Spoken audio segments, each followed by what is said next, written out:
Hello বন্ধুরা, good morning, শুভ সকাল সবাইকে।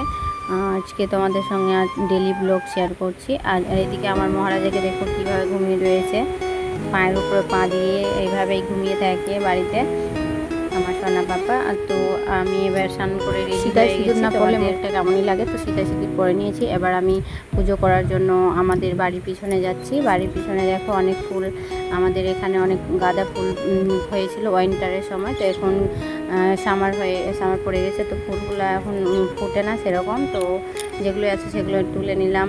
আর এদিকে আমার জবা ফুলের গাছ আছে, এই গাছটায় অনেক ফুল দিয়েছে, আর উপরে অনেক ফুল আছে, তো আমার হাত পৌঁছাচ্ছে না, তো তুলতেও পারছি না। আর এদিকে এই ফুলটাকে তো আমরা কী বলো জানি না, কমেন্টে বলবে।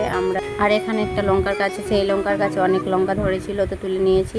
আর এই যে আমার ফুল তোলা হয়ে গেছে, দেখতেই পাচ্ছ অনেকটা ফুল হয়ে গেছে। এবার আমার বাড়ি চলে এসেছি ফুলগুলো নিয়ে, ফুলগুলো ধুয়ে তুলে নিলাম ঝুড়িতে দিয়ে। এবার সব ঠাকুরের চরণে সাজিয়ে নিব। আর জানো, ফুল দিয়ে পুজো না করলে মনটা কেমনই লাগে, ফুল ছাড়া তো কেউ করতে হয় না ঠাকুরকে, তার জন্য ফুলগুলো সাজিয়ে নিলাম ভালো করে। আগে কিন্তু অনেক গাঁদা ফুল পাচ্ছিলাম ঠান্ডার দিনে, তো অনেক ভালো লাগছিলো, বেশি বেশি ফুল দিয়ে পুজো করছিলাম। আর এখন গাঁদা ফুলগুলো পাওয়া যায় না, তো যেগুলো আছে সেগুলো দিয়েই পুজো করছি। এবার আমি ঠাকুরগুলোকে ভোগ লাগিয়ে দিচ্ছি।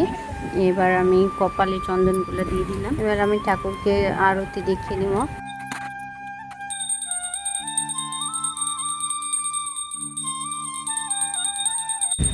এবার আমি পুজো সারার পরে রান্না চাপিয়ে নিয়েছি ভাত।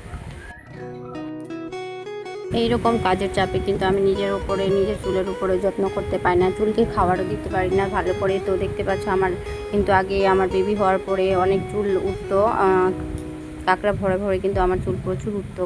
এটা নিয়ে আমি অনেক টেনশনে ছিলাম, তো দিয়ে আমি অ্যাড দেখে একটা অর্ডার করে আমি ইউজ করে কিন্তু অনেক ভালো বেনিফিট পেয়েছি। আর তোমাদের সঙ্গে সেটা আমি অবশ্যই শেয়ার করব। যাদের চুল প্রচুর উঠছে আর যারা ভাবছো যে কি ইউজ করবো, আমি তোমাদের সঙ্গে এই অয়েলটা অবশ্যই শেয়ার করব। আর এই অয়েলটার নাম হচ্ছে অ্যালপসের গুডনেস রোজমেরি ওয়াটার।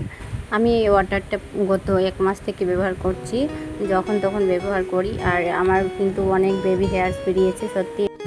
এই ওয়াটারটা ব্যবহার করে কিন্তু কোনো চিপচিপা ব্যাপারটা নাই যে এটা ইউজ করার পরে তো আমাকে হেয়ার ওয়াশ করতে হবে। আর এই ওয়াটারটা ইউজ করার পরে তো আমার হেয়ার অনেক লং, স্ট্রং এবং স্মুথ হয়ে যাবে। আর তোমরা এই প্রোডাক্টের কমেন্টে লিঙ্ক দিয়ে দিব। তোমরা এখন বাজে প্রায় দুপুর 2টো, তো আমি একটু রিলস বানানোর জন্য একটু সাজুগুজু করব।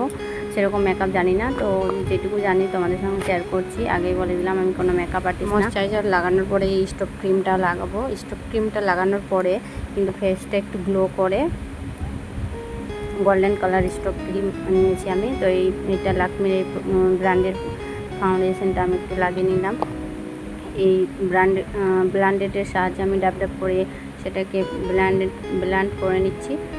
আমি কিন্তু ভয়েস দেওয়ার সময় একটু ঘাবড়িয়ে যাই, ওই জন্য আওয়াজটা আমার একটু ভালো করে। এটা ব্ল্যান্ড করার পরে আমি এই হাইলাইটারটা চোখের উপরে একটু নিচের লাগিয়ে নিলাম, যাতে চোখটা একটু হাইলাইট করে। আর এর হাইলাইটার লাগানোর পরে আইশ্যাডো লাগালে একটু। এবার আমি একটু আইব্রোটাকে সেট করে নিলাম রুল কাজল দিয়ে। এবার আমার আইব্রো সেট হয়ে গেছে। এবার আমি আইলাইনার লাগিয়ে নেব।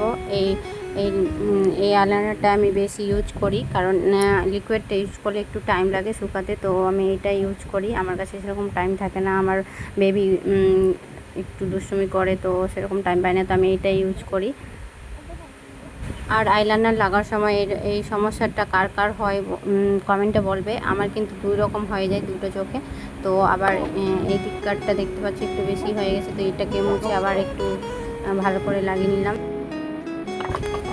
এবার আমি মেকআপ স্প্রেটা মেরে নিলাম।